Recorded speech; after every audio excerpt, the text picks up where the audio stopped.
Kada se kaže supa, uglavnom se prvo pomisli na kokošiju supu, supu od povrća, ali teško da bi ko pomislio na supu od ribizle.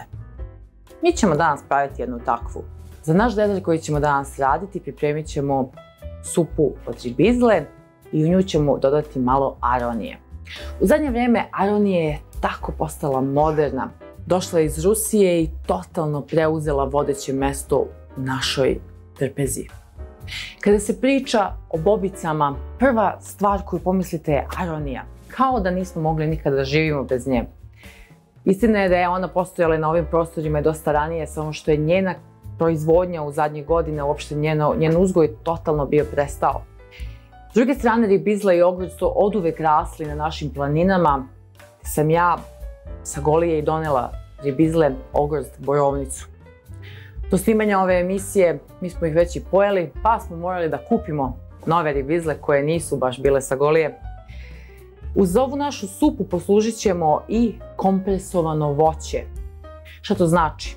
Kada se voće stavi u kese i stavi se u vakum, sav kiseonik koji izađe iz njih promenit će im boju, dok će njihov ukus biti samo lepši. Zbog toga ćemo pripremiti jedan interesantan dezert i pokazati vam kako obične namirnice mogu postati neobične. Pa da krenemo. Prvo što ćemo pripremiti je naša supa od voća. U posudu za Thermomix ćemo staviti naše voće i šećera, dovesti do tačke ključanja i onda ga zgusnuti sa agarom.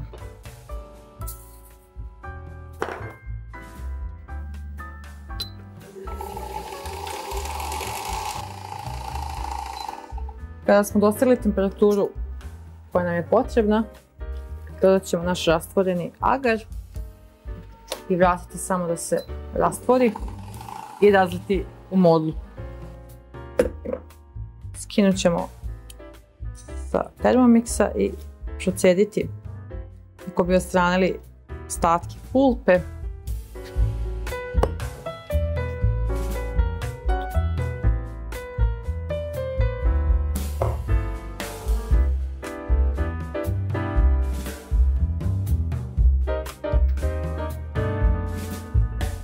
Uz našu supu servirat ćemo sveže voće koje smo kompresovali. Kao što vidite, obična dinja je apsolutno promenila boju i postala tako prozirna i providna, samo time što smo evakumirali bez ičega. Iseći ćemo samo željeni oblik i staviti sa strane.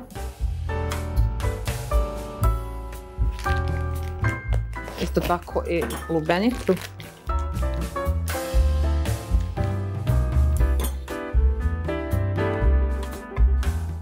Skinut ćemo semenke.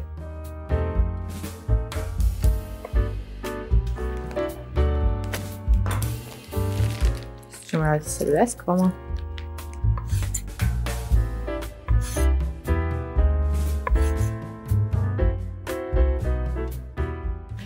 Sada ćemo servirati našu supu.